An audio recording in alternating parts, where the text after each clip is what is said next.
Hello my friends and welcome back to the channel. My name is Sabrina and I also go by Scally Studios everywhere. So if you want to find me, that's how you can do it. So we're a little bit into May now, but we need to go through our monthly goals once again. And I kind of wanted to take this video just to chitty chat a little bit about some of the stuff that's on this list, as well as some of the goals that I have for the entire year. I feel like I'm not really on track to achieving a bunch of those goals. We've had a couple of months now where the goals that I have on my monthly to-do list, they're not getting done either, but I feel like perhaps I'm focusing on some of the wrong things and I'm setting unrealistic expectations of myself, of what I am capable of achieving in a month. I definitely want to go over how I should go about every single month to give me the best possibility of reaching those goals. The biggest thing with setting goals is making sure that you are setting yourself up for success, not setting yourself up for failure, because I don't know about you, but my brain is like, you failed, and that's completely unacceptable. I spiral a little bit. So on my April to-do list, the very first goal I have down is to apply to at least one art show, which does go into my overarching yearly goal of applying to an art show. Once that is checked off, it's technically checked off of the yearly goals list because my goal was to apply, not necessarily to be in one, because there's just too many variables to that. For April, I didn't see any shows by any galleries that I thought was in alignment with what my art even is, the style, you know, all of those things. I also just didn't have any new art completed. Yeah, we don't have any art to apply to art shows with just yet. Burying a Flower, however, I've been making that painting for a specific art show that is coming up. The deadline for that show isn't until the end of May 29th, I believe. So I intend to use that, as well as, if I get them done this month, the T-series paintings. So I'm definitely just gonna take that goal and put it over to the next month. However, there is one goal on here that will not be carrying over, even though I didn't check it off. And that goal is to create 5 new pieces of art that month. I don't know why I have continued to put this goal for the last 3 months, because I have yet to be able to check it off.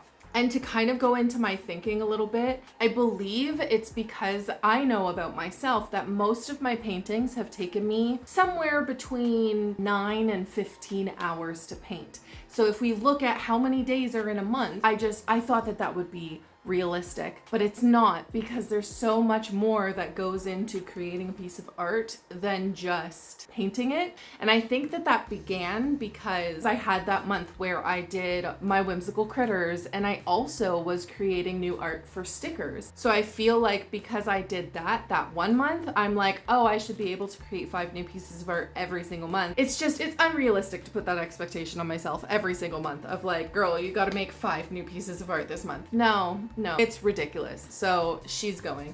The other goal that I had, my market/vendor hunt, so just looking for vendor opportunities. But one of my yearly goals was to be more specific with the types of markets that I'm working. Looking more at the environment, getting out of my small town, traveling to do, you know, some other markets and get more exposure somewhere else. But the thing is that for the specific markets that I'm looking at doing, there's not a whole lot of event planners that work in that niche. Their booth fees are a lot more expensive than I'm used to paying, and I don't know if I am financially in a place to be able to work a lot of those markets. I think that, you know, by the end of the year, if I've worked 2 or 3 markets, that's good enough for me. I did look for markets this month. I didn't necessarily find any that I could currently apply to and work, so I can check that one off, and that's all good. And I think that's something that you have to do consistently. You have to consistently be looking for them, trying to find them as early as possible so that you don't miss out on the opportunity, right? So that one is gonna be on every single month, but likely will be checked off every single month as well, because it's something that you have to do consistently. So the last thing that I had on this list was to start my new sketchbook, and as you saw last week, I did that. So I mean, I put it off until the very last day, but I did it. So that's all that matters. Out of the 4 goals, I checked off 2 of them. So 50% ain't bad. All right, so now I kind of want to take a minute to go over my goals for the entire year and how I think I need to pivot my strategy in order to actually achieve all of these goals. So like I said already, one of them was to apply to an art show. That's definitely going to happen in May. So I will be on track to accomplishing that goal for the year. Another one that I haven't really put any work towards is my goal to get better at marketing. I am doing a little bit better with the marketing when I have new products, but it's like after I launch those new products, I don't talk about them again. I'm not like, oh yeah, do you remember that you can buy all of my whimsical critter prints? Or, you know, and my Instagram is dead right now. I put so much effort and so much work into YouTube that anything else, any other social platform is seriously struggling. I'm pretty sure on my Instagram, if you go and look it up, you see that I got a haircut most recently, and prior to that, I'm essentially just uploading my thumbnail and the fact that I have a video out. And if I am not actively on my socials, any marketing that I try to do on them is kind of like a whisper in the wind because it's not showing up on people's feeds. Yeah, I'm not really on track with that right now, and I need to get back on track with that. The majority of running a small art-based business is not actually creating art, it is marketing. So in order to get better with that yearly goal, I think what I'm going to do for May is to start my email marketing. My emailing list, is it an emailing list or just a mailing list? I'm not sure. I've wanted to start an emailing list, but I've been scared. And the way I intend to go about email marketing, because as a consumer, I hate the way that other people go about them, is just to inform people when I have an event of some kind, whether it's live, in person, or if it's online. So for this month, I need to get on top of that. And I think in terms of my social media, yes, I need to be engaged on the app, but I'm not gonna put that on my to-do list. I'm gonna put the bare minimum. Once a week, every week, I have to post about products that I have available and giving people information of where they can find and purchase those, those products. I'll start with that this month, and if that's not something that works, it's not something that works, and I can pivot next month. So one of the other goals that I have for 2025 is to keep on making YouTube videos consistently. I haven't been super consistent on YouTube the way that I would like to, but I know that there's some other things that I can do to ensure that I'm showing up more consistently. So I've currently been trying to strategize how to make that work. And something I'm recognizing is that producing vlog content on a weekly basis is the reason why I haven't been super consistent. Vlogging is an enormous amount of work on a weekly basis, and that's not totally realistic for me. It's not realistic for my lifestyle. And by lifestyle, I just mean that I'm chronically ill.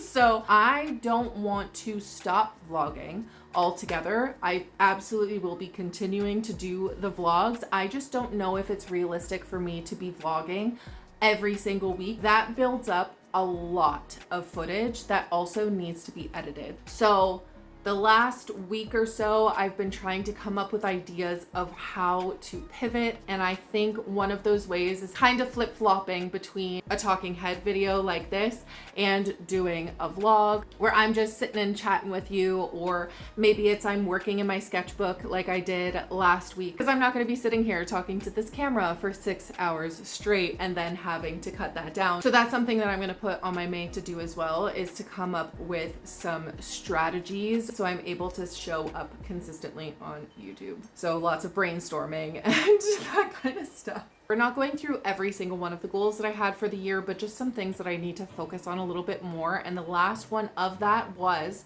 that I wanted to complete this sketchbook within a year. I do want to take my time with it, and I don't want to put on my monthly to-do list that I need to get a certain amount of pages done, because I don't want to rush. I don't want to put too much pressure on myself, but I think something I'm going to put on every single month is that I have to do some work in my sketchbook without there being a number attached to that. If that means that one month I'm super inspired to work in my sketchbook and I end up getting 20 pages done, which is not realistic, but if that's something that happened, then cool beans, I can check that off the list. But even if it's just getting one page done or getting one spread done per month, I do need to prioritize that because I don't want it to be the same kind of thing like I did with my other sketchbook that I worked in for years, by the way, where I had, I think it was like something like 26 pages that I rushed to get done at the end of December because I wanted to get it done for that year. So that's something else that I'm gonna put on here. I'm trying to think if there's anything else that I should put on this to-do list. I tend to be overly ambitious, but the whole point of me sitting down and talking to you about all of these goals is everything that I said at the beginning of this video, that I need to manage my expectations of myself and what I'm capable of accomplishing within a month and set myself up for success, not set myself up for failure and being disappointed in myself. I have the 5 goals written out here and we're gonna stick with those. If I end up crossing them all off of my list before the month is done and I have enough time to add something else to it, then I will do it at that time. But this is just what we've got to stick with. Let's just go through everything that's on the May to-do list. So the first goal is to apply to that art show that I've been thinking about applying for. The next is to start my emailing list. I'm feeling nervous about that. Don't really know what I'm gonna be doing, but yeah, we've got that down to work towards my marketing goal. Post about my products at least once per week on my socials. Make a plan, brainstorm for my YouTube strategy so that I can show up consistently, and to work in my sketchbook at least once throughout this month. I did a crazy amount of chatting in today's video, and I so appreciate you letting me sit here and talk my head off because I am a verbal processor. I cannot organize my brain silently just sitting here. I have to talk in order for it to all make sense to me. But yeah, that concludes today's video. Thank you so much for watching and hanging out with me. I hope you have a kick-ass week until I see you next time. Okay, I love you. Goodbye.